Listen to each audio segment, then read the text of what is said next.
Student welcome to KVS classes Khan business strategy में। मेरा नाम असलम खान है। तो स्टूडेंट हम लोग फाइनेंशियल अकाउंटिंग में के अंतर्गत इस लेक्चर नंबर 5 में हम लोग आज अकाउंटिंग कंसेप्ट का जो रिमेनिंग पार्ट था, जो बचा हुआ था, उसको आज कवर करने वाले हैं। अब तक अकाउंटिंग्स में अब तक 4 लेक्चर में मैंने आपको ओवरऑल बेसिक अकाउंटेंसी के बारे में मैंने आपको बताया, बिल्कुल जीरो से इसके इम्पोर्टेंस के बारे में, इसके नेचर्स के बारे में, इसके टाइप्स के बारे में और भी तमाम महत्वपूर्ण बातें अबाउट जो अकाउंटेंसी से रिलेटेड था, इसके बारे में अब तक हम लोग 4 लेक्चर में सारी बातें समझ चुके हैं। टॉपिक जो हम लोग का है आप स्क्रीन पर देख सकते हैं, अकाउंटिंग कॉन्सेप्ट चल रहा है, लेखांकन की अवधारणा, जिसमें अब तक हमने आपको 5 कॉन्सेप्ट लेक्चर नंबर 4 में मैंने आपको बताया था। तो जो लोग पहली बार देख रहे हैं, हम चाहेंगे कि वो इसके पहले वाले लेक्चर को देखिएगा, मतलब पार्ट नंबर 4 को आप देखेंगे तो ये पार्ट नंबर 5 आपको समझ में आएगा ये, ठीक है। तो आज हम लोग कुछ बेसिक कॉन्सेप्ट और हम लोग समझने वाले हैं, जो कि बहुत ही इंपॉर्टेंट है एग्जाम पॉइंट ऑफ व्यू से। मैंने आपसे पहले भी कहा था स्टार्टिंग में ही कि ये चैप्टर एग्ज़ाम के लिए बहुत ही महत्वपूर्ण स्टूडेंट, ठीक है। तो फटाफट जुड़ जाइएगा, नोट्स लेके बैठिएगा, डायरी में बनाते रहिएगा नोट्स। मैं आपको कंटेंट बाईलिंगुअल हिंदी और इंग्लिश दोनों में देने का प्रयास कर रहा हूँ स्टूडेंट। तो आज हम लोग एक इम्पॉर्टेंट टॉपिक पर डिस्कशन करने वाले हैं। तो लीजिए स्टार्ट करते हैं आज का क्लास। लीजिए, पहले इंग्लिश में चलेगा, फिर हिंदी में मिलेगा आपको। हाँ देखिए, इसके पहले आप देख सकते हैं, ये देख लीजिएगा ये देख रहे हैं, यहाँ से आपका कॉन्सेप्ट स्टार्ट है, ठीक है। बिजनेस के अलग अलग आपके एंटिटी के अंतर्गत हम लोग ये टॉपिक कवर कर चुके हैं, ठीक है, जिसमें हम आपको बिजनेस एंटिटी कॉन्सेप्ट ये बता चुके हैं, ठीक है। मनी मेजरमेंट कॉन्सेप्ट ये भी टॉपिक हो चुका है, गोइंग कंसर्न हो गया है, accounting period concept, cost concept, ठीक है, और इसके बाद कन्वर्टेशन कॉन्सेप्ट। ये टॉपिक आपका ऑलरेडी हिंदी इंग्लिश में आपको मिल चुका है। आज का जो क्लास है वह है 6वें हम लोग पढ़ेंगे। हो सकता है नंबर आगे पीछे होगा, स्टूडेंट ध्यान रखिएगा। अगर 7वां होगा तो 7वां कर लीजिएगा, कोई दिक्कत नहीं। डुअल एस्पेक्ट, जिसको हम लोग क्या बोलते हैं, लेखांकन की या अकाउंटेंसी की द्विपक्ष अवधारणा।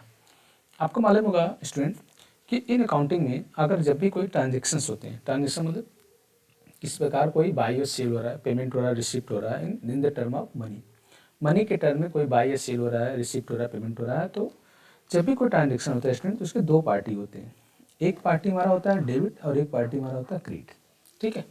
तो इन दोनों पार्टीज को हम लोग क्या करते हैं, अलग अलग बुक में, ठीक है, अलग अलग, यहाँ पे हम लोग बुक की बात नहीं कर रहा हूँ, अलग अलग रूल्स के अकॉर्डिंग डेबिट और क्रेडिट उसको किया जाता है, ठीक है। जब भी कोई ट्रांजेक्शन होंगी, जब भी कोई एसेट्स परचेज किया जाएगा, तो उसका रिकॉर्ड हम लोग एक एसेट्स में करेंगे, बैलेंस शीट के एसेट साइड में दिखाएंगे, और साथ साथ उसको हम लोग क्या करेंगे, लायबिलिटी साइड में, लायबिलिटी या कैपिटल के रूप में भी हम लोग क्या करते हैं, दिखाते हैं। तो ये कॉन्सेप्ट कहता है कि ईच एंड एवरी ट्रांजेक्शन है 2 part, one part are known as debit and another part known as credit. कह रहा है कि देखिए, कह रहा है एक्सेप्ट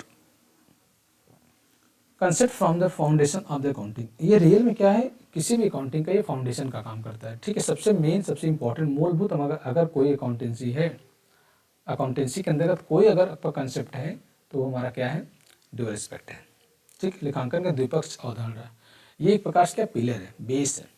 ये बिल्कुल सही बात है, can state that every transaction है 2 साइड। ये देखिए क्या कह रहे हैं कि जब भी ट्रांजेक्शन होता है उसके 2 साइड होते हैं। एक साइड हमारा क्या होता है, डेबिट कहलाता है, दूसरा साइड क्या कहलाता है, क्रेडिट कहलाता है। इन अदर वर्ड, दूसरे भाषा में हम कह सकते हैं कि एवरी ट्रांजेक्शन इफेक्टेड 2 अकाउंट। जब भी कोई ट्रांजेक्शन होता है वो इफेक्ट करता है क्या, 2 खातों को, 2 अकाउंट में 2 खातों को इफेक्ट करता है, in such way that total debit is always equal the total of credit. बहुत अच्छा, मतलब कि जितना भी हमारा टोटल होगा डेबिट, वो इक्वल होगा किसके, सर, टोटल क्रेडिट के। ये बातें कह रहा है कि अगर मान लीजिए यहाँ पे 2 लाख रुपया हुआ, तो ये कॉन्सेप्ट कहता है कि हमारा क्रेडिट साइड भी 2 लाख होना चाहिए। बिल्कुल सही बात है, तभी तुम्हारा बैलेंस इक्वल होगा। This is what keep the accounting equation balance. ये इक्वेशन कहता है, इक्वेशन ये देखिए एक फॉर्मूला है, कहता है कि एसेट्स इक्वल होता है liabilities plus capital, liabilities plus capital, ये अकाउंटिंग इक्वेशन, ध्यान रखिएगा। अगर मुझे यहाँ से कैपिटल निकालना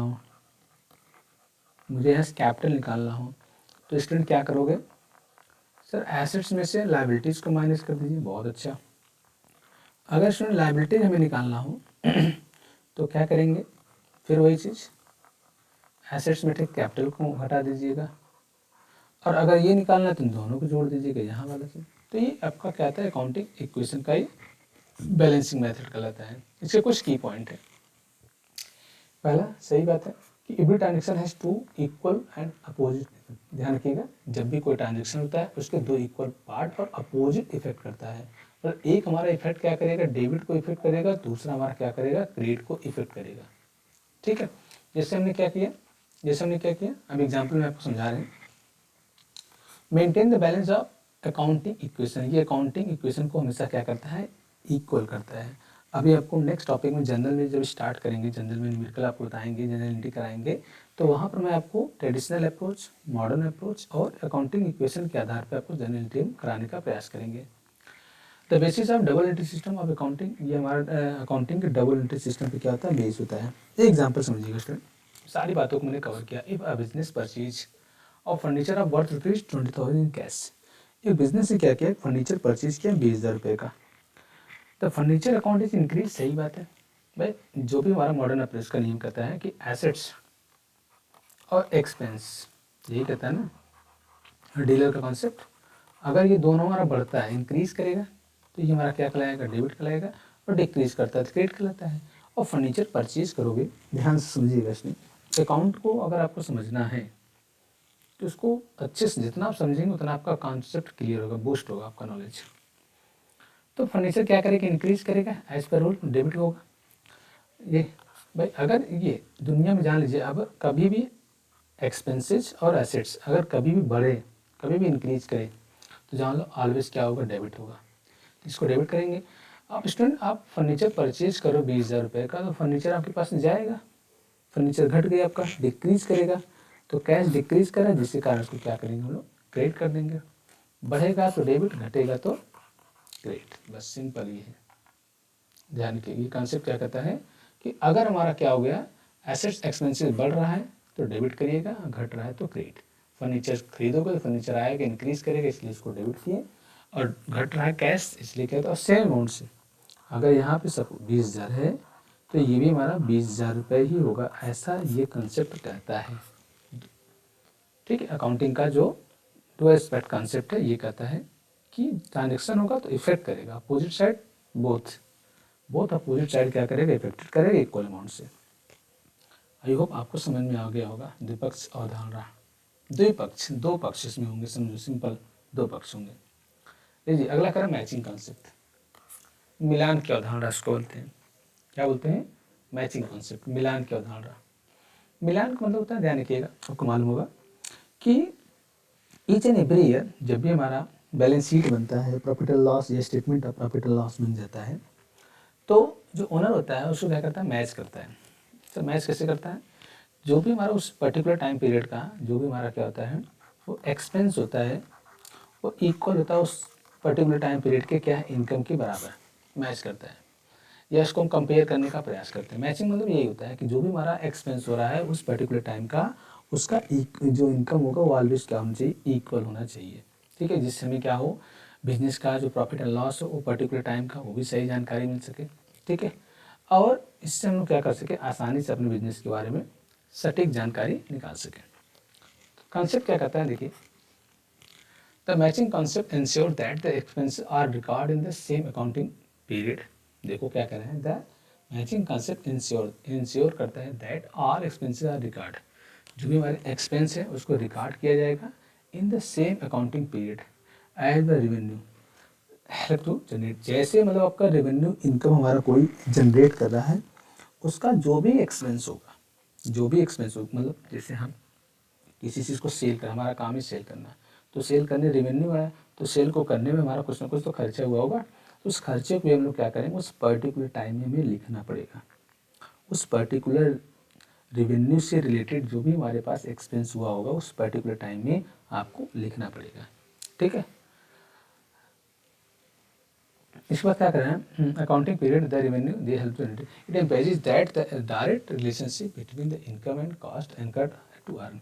मतलब ये क्या करता है, रिलेशनशिप बताता है between the income and cost, जो भी हमारी आय और उसकी लागत हो रही है, जो हमें कमाने में जो हमारा हेल्प किया है, उसको क्या करता है, उसके बीच में रिलेशन शो करता है by the matching expenses with the related the revenue. ठीक है, मतलब जो भी हमारा एक्सपेंस हो रहा है उससे रिलेटेड आइटम का, ठीक है, उससे रिलेटेड आइटम का जो भी हमारा एक्सपेंस हो रहा है उसको हमें क्या करना पड़ता है, अपने बुक ऑफ अकाउंटिंग में एक फिक्स टाइम पीरियड के में रिकॉर्ड करना पड़ता है।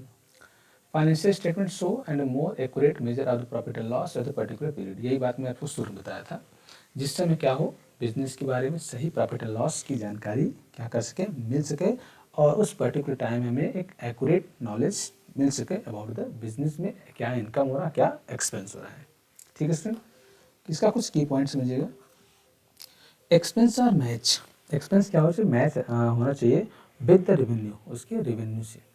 ठीक है, एक पर्टिकुलर टाइम में जो भी हमारा इनकम हो रहा है, रेवेन्यू हो रहा है, वह मैच करना चाहिए किससे, उसके एक्सपेंस से। ये ध्यान रखिएगा। मैचिंग मतलब क्या, उसका रेवेन्यू जो हो रहा है उसके एक्सपेंस से मैच करना चाहिए। इंश्योर का accurate the calculator of the profit and loss, जिससे हम क्या कर सकें, बिजनेस का सही प्रॉफिट एंड लॉस को हम लोग क्या कर सकें, एक्यूरेट कर सकें। It is based on the accrual system, ध्यान रखिएगा। एक हमारा होता है कैश सिस्टम, जहाँ पर ओनली कैश में जो ट्रांजेक्शन होते हैं उनका रिकॉर्ड होता है, क्रेडिट का रिकॉर्ड नहीं होता है। एक होता है एक्रूअल, एक्रूअल मतलब हमने अर्न कर लिया बट मिला नहीं, उपार्जित पड़ा ली। ठीक है, अर्न मतलब हमने कमाई तो कर लिया बट हमें मिला नहीं, तो उसको हम लोग क्या करते हैं, रिकॉर्ड करते हैं। इस पर यह मैचिंग कॉन्सेप्ट बेस होता है। लेट अस सपोज करो कि हमने क्या किया है, एक फर्नीचर सेल किया 2 लाख में, एक फर्नीचर सेल किया है 2 लाख में, और अपने सेल्स एजेंट को कमीशन दिया है। मान लीजिए ये मार्च वाले महीने में, मार्च महीने हमने क्या किया है, फर्नीचर 2 लाख का सेल किया है, और अप्रैल महीने में हमने क्या किया, अपने एजेंट को इस पर 10,000 का कमीशन दिया है।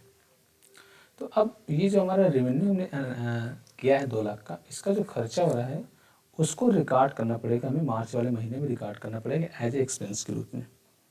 ठीक, एज ए एक्सपेंस के रूप में हमें, मतलब ये कंसेप्ट ये कहता है कि अगर किसी रेवेन्यू को जनरेट करने में किसी प्रकार का कोई अगर खर्चा होता है, तो उस खर्चे को उस पर्टिकुलर टाइम पीरियड में लोग क्या करेंगे, रिकॉर्ड करेंगे। ये कंसेप्ट हमारा कहता है मैचिंग कंसेप्ट, मिलान की अवधारणा। आइए फुल डिस्क्लोजर, अगला कंसेप्ट नंबर 8वां, फुल डिस्क्लोजर। इसको क्या बोलते हैं, पूर्णतः प्रकट करने की अवधारणा। प्रकट में शो आउट करना। बिजनेस कहता है कि जो भी हमारे पास से ट्रांजेक्शन्स हो रहे हैं उसको नियम के अनुसार ईमानदारी से हमें अपने बुक ऑफ अकाउंट में, यानी statement of profit and loss में, या फिर हमें बैलेंस शीट में इसको शो करना पड़ेगा। मतलब उसमें किसी प्रकार का कोई हमें हेरा फेरी नहीं करना है। जो भी हमारा किसी प्रकार का कोई भी रिलेटेड आइटम है, उस आइटम को हमें क्या करना पड़ेगा, अपने बुक ऑफ अकाउंट में नोट करना पड़ेगा, दिखाना पड़ेगा। या अगर किसी प्रकार कोई लीगल का कोई मामला है या किसी गारंटी का मामला है, तो उसे हम लोग क्या करते हैं, बैलेंस शीट के नोट पॉइंट में भी हम लोग, या नोट टू अकाउंट में हम लोग क्या करते हैं, इसको शो करते हैं। डाउट नहीं रखेंगे उसमें किसी प्रकार का। ठीक है, ये कंसेप्ट इसी बेस पर डिपेंड है। Correct the fully disclosure concept required that all important and relevant information related to the financial information and position of the business declared presented in the financial statement। बिल्कुल सही बात। मतलब ये कह रहा है कि ये जो कंसेप्ट है ये कहता है कि जो भी बिजनेस इंपॉर्टेंट और रिलेवेंट इन्फॉर्मेशन है, मतलब उस पर्टिकुलर बिजनेस से जो भी हमारा रिलेवेंट इन्फॉर्मेशन है, उससे हमें क्या करना है, अपने बुक ऑफ अकाउंट में क्लियरली क्या करना है, प्रेजेंट करना है। किसमें, statement of profit and loss में, या फाइनेंशियल स्टेटमेंट, बैलेंस शीट में हमें क्या करना है, इसको क्लियरली सॉर्ट करना है। For the purpose of this concept to ensure the transparency and help user the financial information. मतलब इसमें क्या करना है, हमें पारदर्शिता लाना है। ठीक है, जिससे लोगों का विश्वास हो सके, ट्रस्ट हो सके, भाई कंपनी किसी प्रकार को हेरा फेरी नहीं कर रही है, जो भी इन्फॉर्मेशन है तो वो क्लियर दिखाई दे रहा है, साफ सुथरा बिल्कुल है। ठीक है, सच इन्वेस्टर, क्रेडिटर एंड रेगुलेटर, जिससे जो भी हमारे इन्वेस्टर, रेगुलेटर है, क्रेडिटर है, उसमें उनका क्या रिलायबिलिटी बनी रहे। ठीक है, उन पर विश्वास बना रहे। Make the inform decision and financial statement should include not only figure from account but also necessary explanation note and additional detail could be affected the reader of the understanding। मतलब ये कह रहे हैं कि आपको ना कि इसमें शो करना है, बताना है, फैक्ट एंड फिगर को दिखाना है, बल्कि अगर आवश्यकता पड़े तो उसके बारे में आपको इन्फॉर्मेशन क्या करना पड़ेगा, एक्सप्लेन करना पड़ेगा नोट में, या कोई अतिरिक्त डिटेल, अतिरिक्त जानकारी के रूप में आपको देना पड़ेगा, जिससे उसको समझने में आसानी हो सके। इसी स्टूडेंट आपने किसी पॉइंट को आपने एक लाइन में लिख दिया, सुनने वाला, समझने वाला, देखने वाला, पढ़ने वाला उसको कन्फर्म नहीं हो पा रहा, उसके बारे में कन्फर्मेशन नहीं सही हो पा रहा है, तो आपको उसके बारे में, उससे रिलेटेड डिटेल को भी क्या करना पड़ेगा, उसमें शो आउट करना पड़ेगा, मेंशन करना पड़ेगा कि इसके बारे में ये डिटेल है, या कोई एक्सप्लेनेशन है, कोई नोट्स है, कोई डायरी है, आपको मेंशन करना पड़ेगा। ये फुल्ली डिस्क्लोजर कॉन्सेप्ट कहता है कि आप अपने बिजनेस से जो भी इंपॉर्टेंट रिलेवेंट है आपके फैक्टर या ट्रांजेक्शन है, उसको अपने बिजनेस अकाउंट में या स्टेटमेंट ऑफ फाइनेंशियल अकाउंट में, सॉरी स्टेटमेंट ऑफ अकाउंट में या फाइनेंशियल स्टेटमेंट में आपको क्या करना पड़ेगा, शो करना पड़ेगा, जिससे जो भी हमारा आउटसाइडर है, क्रेडिटर है, या फिर हमारे कह लीजिएगा रेगुलेटर हैं, इन्वेस्टर है, गवर्नमेंट है, शेयर होल्डर है, उनको उसके बारे में सही जानकारी मिल सके, और ज़रूरत पड़ने पर हम उसके बारे में कंफर्मेशन, एक्सप्लेनेशन, नोट्स या डायरी को भी दे सके, जिससे आसानी से उसको समझा जा सके। ये कंसेप्ट हमारा इसी पर डिपेंड करता है। तो की पॉइंट करा है, all significant information must be disclose in the financial statement. आपको अपने फाइनेंशियल स्टेटमेंट में जितने भी हमारे उससे मतलब बिजनेस रिलेटेड जितना भी इन्फॉर्मेशन है, उसको सिग्निफिकेंट रूप में क्या करना पड़ेगा, डिस्क्लोज करना पड़ेगा, बोले तो शो आउट करना पड़ेगा, दिखाना पड़ेगा। Promoted transparency, reliability and reporting. आपको क्या करना पड़ेगा, ट्रांसपेरेंसी और रिलायबिलिटी को मेंटेन करना पड़ेगा, विश्वास, ठीक है, विश्वसनीयता के लीजिएगा, पारदर्शिता होनी चाहिए, निष्पक्षता होनी चाहिए, वास्तविकता होनी चाहिए, ये बातें जब कह रहा है। Including note and explanation, better understanding. लो भाई, ये बात यही अब कह रहा है कि ये बात ये वाला है कि आपको अगर किसी प्रकार का कोई इन्फॉर्मेशन जिसके बारे में बिल्कुल थोड़ी सी डाउट है, तो उसके बारे में आपको फुल्ली एक्सप्लेनेशन दो, जिससे लोग उसको आसानी से बेहतर तरीके से अंडरस्टैंडिंग कर सकें। Explanation, if a company is involve in pending legal case, अगर कंपनी के ऊपर किसी प्रकार कोई लीगल केस वो अभी चल रहा है, पेंडिंग में है, that could result in A loss, जिससे कंपनी को लॉस होता है, it must be mention in the note of account. इसे आपको अपने बुक ऑफ अकाउंट में, आपको अपने फाइनेंशियल स्टेटमेंट में नोट टू अकाउंट के रूप में, फुट नोट के रूप में, ध्यान रखिएगा, इसको फुट नोट के रूप में आपको क्या करना पड़ेगा, बैलेंस शीट के नीचे शो आउट करना पड़ेगा। अगर किसी प्रकार कोई कंपनी में कोई पेंडिंग लीगल केस चल रहा है, या कोई गारंटर का कोई केस चल रहा है, तो ठीक है स्टूडेंट, ये आपसे कह रहा है फुल्ली डिस्क्लोजर का कंसेप्ट। आइए, कंसिस्टेंसी। कंसिस्टेंसी मतलब रेगुलरिटी की बात कर रहा है, स्थिरता की बात हो रही है, निरंतरता की बात कर रही है।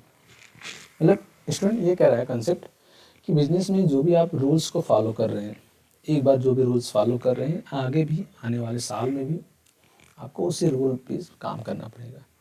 ऐसा नहीं कि बार बार अपने रूल रेगुलेशन नियम को हम चेंज करते रहें, जिससे समझने में प्रॉब्लम हो, ठीक है। आप अपने मेथड को जो भी एक बार आपने बना लिया, जो भी अपने प्रिंसिपल्स को फॉलो कर लिया, वो प्रिंसिपल आपका हर साल के लिए आपका वही होना चाहिए। ये नहीं कि पर्टिकुलर टाइम पीरियड में उसको क्या कर सके, चेंज कर दे, ऐसा नहीं होना चाहिए। इन केस ऑफ डेप्रिसिएशन, वैसे डेप्रिसिएशन के केस में अलग अलग तरीके से हम लोग क्या करते हैं, डेप्रिसिएशन चार्ज करते हैं। In the case of fix tangible property में, जैसे इसमें आपका WDV मेथड है, जिसको लोग क्या रिटन डाउन वैल्यू बोलते हैं, या फिक्स इंस्टॉलमेंट मेथड है, इससे हम लोग काटते हैं। अगर हम लोग फिक्स इंस्टॉलमेंट मेथड से डेप्रिसिएशन काटते हैं, तो आने वाले समय में भी हम लोग उसको इसी पर फॉलो करेंगे। बट इन अदर केस, अगर इसको हम डिमिनिशिंग मेथड पे या WDV मेथड से फॉलो करते हैं, तो आने वाले जितने भी समय पीरियड में आपको फिक्स और टेंजिबल प्रॉपर्टी है, डेप्रिसिएशन अगर होते हैं, तो आपको डिमिनिशिंग पर ही सॉल्व करना पड़ेगा। और डिमिनिशिंग मेथड आपका अप्रूव है एज पर लॉ के अकॉर्डिंग, आपका इनकम टैक्स में इसका रिबेट मिलता है, ठीक है। तो उसी के अकॉर्डिंग आप चलिए, ऐसा कॉन्सेप्ट ये कहता है कंसिस्टेंसी। कंसिस्टेंसी मतलब जो भी आपने एक बार रूल रेगुलेशन फॉलो कर लिया, आपको आने वाले टाइम पीरियड में भी उसी के अकॉर्डिंग आपको चलना है, निरंतर। आइए पढ़ते हैं क्या कर रहे हैं। The consistency concept state that the business should be follow, लो फॉलो की बात कर रहा है, that the same accounting method and the principle from one accounting period to another. मतलब ये जो कंसेप्ट ये कहता है कि किसी बिजनेस को शुड फॉलो करना चाहिए accounting method, same accounting method को फॉलो करना चाहिए। जैसा कि एक साल में आपने फॉलो कर लिया, वही हमारा दूसरे साल में भी होना चाहिए। This ensure that the financial statement remain comparable over the time, जिससे हम लोग क्या कर सके, अपने फाइनेंशियल स्टेटमेंट को क्या कर सके, कंपेयर कर सके over the particular time period. ठीक है। When the same method are applied consistently, users such as investor, analytics, the management can study, trained, evaluate the performance and make decision and many more effectively. मतलब ये कहने का मतलब क्या है, अगर आप एक मेथड को फॉलो करते हैं तो इससे बहुत लाभ होते हैं। लाभ क्या होते हैं, जिससे हमारे जो भी शेयर होल्डर्स हैं वो आसानी से बिजनेस के बारे में क्या कर सकते हैं, एनालिसिस कर सकते हैं, विश्लेषण कर सकते हैं। ठीक, मैनेजमेंट को बिजनेस के बारे में सही जानकारी मिल सकती है, बिजनेस का ट्रेंड मालूम चल सकता है, बिजनेस में क्या रिक्वायरमेंट है, क्या नीड है, इसकी जानकारी मिलती है, जिससे वो क्या कर सकते हैं, बिजनेस के अच्छे परफॉर्मेंस को लोग क्या कर सकते हैं, इवेल्युएट कर सकते हैं, कंपनी को और आगे तरक्की विकास में के बारे में फोरकास्टिंग कर सकते हैं और आसानी से इसके बारे में निर्णय ले सकते हैं। अगर ये कंसिस्टेंसी रहेगी तो बीच बीच में आप नियम चेंज करते रहेंगे, बदलते रहेंगे, ठीक है, मेथड चेंज करते रहेंगे, प्रिंसिपल चेंज करते रहेंगे, तो इससे प्रॉब्लम हो सकती है। की पॉइंट पढ़िए, कह रहा है the same accounting method should be use easier, मतलब कह रहा है कि जो भी हमारा अकाउंटिंग मेथड है उसको यूज करना चाहिए ईजियर, हर साल एक समान। Ensure comparability of the financial statement over the time, आपको अपने बिजनेस के बारे में जो भी इंफॉर्मेशन है उसको क्या कर सकें, कंपेयर कर सके over the period of time, अगले साल के लिए। ठीक है, मतलब पिछले साल का जो भी इन्फॉर्मेशन है उससे हम लोग क्या कर सके, कंपेयर कर सके। और कंपेयर तभी हो पाएगा जब हम लोग एक ही मेथड को फॉलो करेंगे कंसिस्टेंसली के रूप में। तो helping the analyse the trend and performance accurately, आपको इसके बारे में, इससे बिजनेस की परफॉर्मेंस और उसके ट्रेंड को आसानी से हम लोग एनालिसिस कर सकते हैं। एग्जाम्पल समझिएगा, if a company use the SLM method, straight line, SLM straight line method, SLM method for calculating of depreciation. आप यहाँ पर एक कंपनी मान लीजिए कि कोई प्रॉपर्टी है, उस प्रॉपर्टी पर डेप्रिसिएशन समझते हैं स्टूडेंट क्या होता है, किसी भी टेंजिबल फिक्स प्रॉपर्टी को ग्रेजुअली हम यूज करते हैं, जिसके कारण उसकी वैल्यू में क्या होती है, धीरे धीरे कमी, ग्रेजुअली कमी होती है, तो उस कमी को हम लोग क्या बोलते हैं, depreciation. Should be continue using the same method every year, मतलब कि अगर कोई कंपनी अगर एक किसी प्रॉपर्टी पर SLM मेथड से डेप्रिसिएशन को कट कर रही है तो उसे क्या करना चाहिए, शुड भी फॉलो करना चाहिए सेम ईयर, अगले साल भी उसको सेम करना चाहिए। बट इन केस ऑफ अगर स्विच करता है, if it switch to written down value, अगर इसे हम लोग क्या करते हैं, रिटन डाउन वैल्यू मतलब WDV, SLM को हम फिक्स भी बोलते हैं, ध्यान रखिएगा। रिटन डाउन वैल्यू मेथड से the reason and financial impact of this change must be mention the note of account. लो भाई, अगर आप SLM को छोड़कर WDV मेथड की तरफ जाते हैं तो आपको इसका रीज़न भी देना पड़ेगा, उससे आपका क्या इम्पैक्ट पड़ेगा, बदलाव होने से क्या प्रभाव पड़ेगा, इसका नोट में आपको मेंशन करना पड़ेगा। ये कंसिस्टेंसी कंसेप्ट का कहना है। सही बात, एक मेथड फॉलो करो, उसी पर चलते रहो। अगर उसको चेंज करके दूसरे पर जा रहे हैं, दूसरे मेथड पे, तो उसका रीज़न बताइए, उसका इफेक्ट क्या होगा। ये सारी चीज़ आपको अपने नोट्स टू अकाउंट में शो करना पड़ेगा। ठीक है स्टूडेंट, आइए कॉन्सेप्ट नंबर 10, मटेरियलिटी कॉन्सेप्ट, महत्वपूर्णता या सारता, कुछ भी कर लीजिएगा, कि कॉन्सेप्ट। देखो स्टूडेंट, ये कहता है महत्वपूर्णता मतलब बिजनेस में जो भी ट्रांजैक्शन होते हैं जरूरी नहीं है कि सारे इंपॉर्टेंट हो। तो ये लॉ कहता है, ये कंसेप्ट कहता है, देखो कंसेप्ट मतलब क्या है, हमें अकाउंट में जो जो लेकर चलना है, कुछ एज्यूम्स होते हैं, कुछ मान के चलते हैं, उसी पर ये काम करता है। तो अकाउंट कहता है कि बिजनेस में जो भी हमारे रिलेवेंट इंफॉर्मेशन है, और अगर बहुत ही छोटे अमाउंट है, बहुत स्मॉल है, जिसका होने ना होने से कोई फ़र्क नहीं पड़ता है, लॉ कहता है, ये कंसेप्ट कहता है, उसको छोड़ दो, मत लिखो। ठीक, उसको मत लिखिए, जो इम्पोर्टेंट है उनको रिकॉर्ड करिए, अनइम्पॉर्टेंट को छोड़ दीजिए। ये कंसेप्ट यही कहता है। The current materiality concept states that only those items or events that had a significant impact on the financial statement should be recorded or disclosed। ओ देखो, जो मैंने कहा वही ना, कि ये कॉन्सेप्ट ये कहता है कि बिजनेस में जो भी हमारे पास इंफॉर्मेशन या आइटम या इवेंट है जो सिग्निफिकेंट इफेक्ट करता है, महत्वपूर्ण रूप से बिजनेस पर इफेक्ट करता है, किस पर सर, फाइनेंशियल स्टेटमेंट, उसको रिकॉर्ड करना चाहिए एंड डिस्क्लोज करना चाहिए, मतलब उसको शो करना चाहिए। In accounting, not every small transaction need to treated with the same level of detail, मतलब जो भी बिजनेस में छोटे छोटे अमाउंट है उसको छोड़ दीजिए, या उसका एक मोटा अमाउंट बनाकर एक एक्सपेक्टेड कर दीजिए, इतना मान लीजिए इतना आपका हो गया, बहुत छोटे उनको छोड़ दीजिए, ठीक है। ओके, समझ में आया? The material concepts are that only those type of event and significant impact of the financial statement should be record और disclose, जो भी बिजनेस भी जो हमारे क्या हो, ऐसा कोई आइटम या event that had be significant impact, जिसका सिग्निफिकेंट इम्पैक्ट पड़े किस पर, ऐसा फाइनेंशियल स्टेटमेंट भी शुड बी रिकॉर्ड, जिसका बिजनेस के फाइनेंशियल स्टेटमेंट उसका प्रभाव पड़े उसको रिकॉर्ड करिए, जिसका प्रभाव न पड़े उसका रिकॉर्ड मत करिए, ये कहने का मतलब इसका, ठीक है। नॉट ए स्मॉल आइटम, ये पॉइंट समझिएगा तो समझ में आपको क्लियर होगा। Only significant item are record or disclose in the detail, आपको बिजनेस के बारे में आपको जो भी सिग्निफिकेंट आइटम उसको रिकॉर्ड करना डिटेल में। Focus on the information that effect the decision making, व्यापार के या बिजनेस के बारे में आपको निर्णय लेने के बारे में जो भी सूचनाएं हैं उस पर फोकस करना चाहिए जो इम्पोर्टेंट है। तीसरा क्या है, save the time, save avoid unnecessary detail, सही बात, इससे हमारा क्या समय होता है, जो अननेसेसरी हमारे जो डिटेल है उसको फालतू शो कर रहे हैं, कोई मतलब नहीं इससे। What the material depend on the nature of size of item, ठीक है, ये आपके मटेरियल के साइज या नेचर पर डिपेंड करता है कि इसको लिया जाए इसको छोड़ दिया जाए, ठीक है, उसको लिया जाए कि छोड़ दिया जाए, ठीक है। एग्जाम्पल समझिए, समझ आपको आएगा। If A accompany by A stapler, लो भाई कंपनी ने क्या किया, एक स्टैपलर परचेज किया 200 में, it it's treated as expenses, इसको ट्रीट किया जाए क्या, एक्सपेंस के रूप में, और instead the being the record of an assets, लो भाई स्टेपलर को अगर हम एक एसेट्स मान लेते हैं 200 का, अब एसेट्स रहेगा तो सर बैलेंस शीट में जाएगा, बैलेंस शीट में कहाँ जाएगा, एसेट साइड में जाएगा।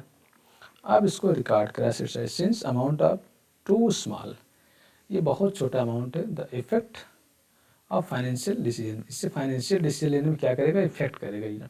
How ever the purchase of machinery worth ₹2 lakh, जबकि एक आपने परचेज किया एक मशीनरी 2 लाख का, मस्ट भी record in asset side because is the material nature, ठीक है, मटेरियल इन द नेचर, ये अमाउंट बड़ा है, ये अमाउंट क्या है, बड़ा furniture, building, plant, machinery, motor car, ये अमाउंट बड़ा है, इसको आप अपने बैलेंस शीट के कहाँ पर, एसेट साइड में लिखेंगे, क्योंकि इसका नेचर क्या है, एसेट का है, ठीक है स्टूडेंट, समझ में आ रहा। तो ये था ओवरऑल आपका ऑल कॉन्सेप्ट, आई होप आपको सारे कॉन्सेप्ट क्लियर होगा। हिंदी में देख सकते हैं थोड़ा सा, लो भाई पहला आपका वही था, द्वैत पहलू जिसको हम हिंदी में बोलते हैं, द्विपक्ष अवधारणा, मतलब ये कॉन्सेप्ट क्या कहता है, प्रत्येक लेन देन के दो प्रभाव होते हैं, एक डेबिट एक क्रेडिट, जिससे संपत्ति और देनदारियाँ इक्विटी बनी रहती है, मतलब जो डबल आपका एंट्री के अंतर्गत जो डुअल एस्पेक्ट का कॉन्सेप्ट कहता है कि जब भी कोई ट्रांजेक्शन होते हैं उस ट्रांजेक्शन के एक आपका डेबिट होता है और दूसरा हमारा क्या होता है,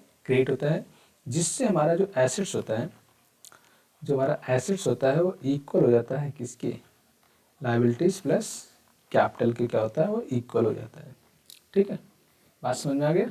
और इसी को हम लोग क्या बोलते हैं, अकाउंटिंग इक्वेशन, इसी को हम लोग अकाउंटिंग इक्वेशन, बहुत इंपॉर्टेंट है, ध्यान रखिए, इसको क्या बोलते हैं हिंदी में, लेखांकन समीकरण, क्या बोलते हैं स्टूडेंट, लेखांकन समीकरण। मैचिंग कॉन्सेप्ट क्या करें, मिलान क्या उदाहरण, व्यय को उसी अवधि में मान्यता दी जाए जिसमें राजस्व उत्पन्न हुआ है। देखो ओवरऑल शॉर्टकट में लिखा है, कहने का मतलब है कि अगर किसी टाइम पर्टिकुलर टाइम पीरियड में अगर आपने कोई रेवेन्यू जनरेट किया है, तो रेवेन्यू को जनरेट करने में, मतलब पैसे को कमाने में अगर कोई खर्चा हुआ है तो उस खर्चे को उसी टाइम पीरियड का मान लिया जाएगा, ठीक है।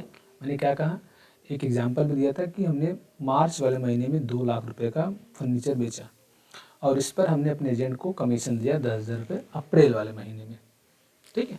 तो अब 10,000 रुपये खर्चा माना जाएगा मार्च महीने का ही, सेल का खर्चा, सेलिंग एक्सपेंस के रूप में या कमीशन के नाम से, ठीक है। ये कॉन्सेप्ट करता है मैचिंग का। पूर्ण प्रकट, वित्तीय रिपोर्ट में सभी प्रासंगिक जानकारी शामिल की जानी चाहिए, मतलब इसमें कह रहा है कि बिजनेस में जो भी हमारे रिलेवेंट हमारे इंफॉर्मेशन अबाउट द बिजनेस, उनको क्या करना है, अपने बुक ऑफ अकाउंट में शो करना है, ठीक है, उनको क्या करना है, शो आउट करना है। संगति, संगति मतलब होता है लेखांकन विधियों को वर्ष दर वर्ष एक समान रूप से लागू किया जाना चाहिए, मतलब बार बार अपने नियम कानून को चेंज मत करिए, बार बार अपने नियम कानून को आप चेंज मत करिए, एक बार कोई नियम बना लिए तो उसको फॉलो करिए। जैसा कि मैंने बताया कि अगर आपने एसएलएम मेथड से SLM मेथड से डेप्रिसिएशन आपने क्या किया है, फॉलो किया, चालू किया है, तो उसे भी हम लोग क्या करेंगे, अब आगे SLM मेथड से ही सॉल्व करेंगे, ठीक है, लगाते रहेंगे। लेट सपोज को अगर आपने WDB को फॉलो किया तो आगे भी WDB को ही फॉलो करेंगे। अगर SLM से आप WDB में स्विच करते हैं या फिर इससे इसमें स्विच करते हैं तो इसका रीजन भी आपको देना पड़ेगा। ये कंसिस्टेंसी का कॉन्सेप्ट कहता है। तो स्टूडेंट कैसा लगा आज का क्लास, बाइलिंगुअल हिंदी इंग्लिश में दोनों में। ओवरऑल ये चैप्टर भी आपका फिनिश हो गया। लेखांकन की अवधारणा बहुत ही इंपॉर्टेंट था, इसको ज़रूर पढ़िएगा। चैनल पहली बार है तो प्लीज़ लाइक करिएगा, शेयर करिएगा। कैसा लगा क्लास ज़रूर बताइएगा। नेक्स्ट क्लास स्टूडेंट हम आपको स्टार्ट करेंगे, बहुत ही इंपॉर्टेंट, पूरे अकाउंटिंग का बेस समझ लीजिएगा, वो है जनरल, ठीक है, वो हमारा क्या है, जनरल। नेक्स्ट क्लास में आपको हम जनरल से स्टार्टअप करेंगे। मिलते हैं स्टूडेंट नेक्स्ट क्लास में। ओके, तब तक आप सभी को थैंक यू।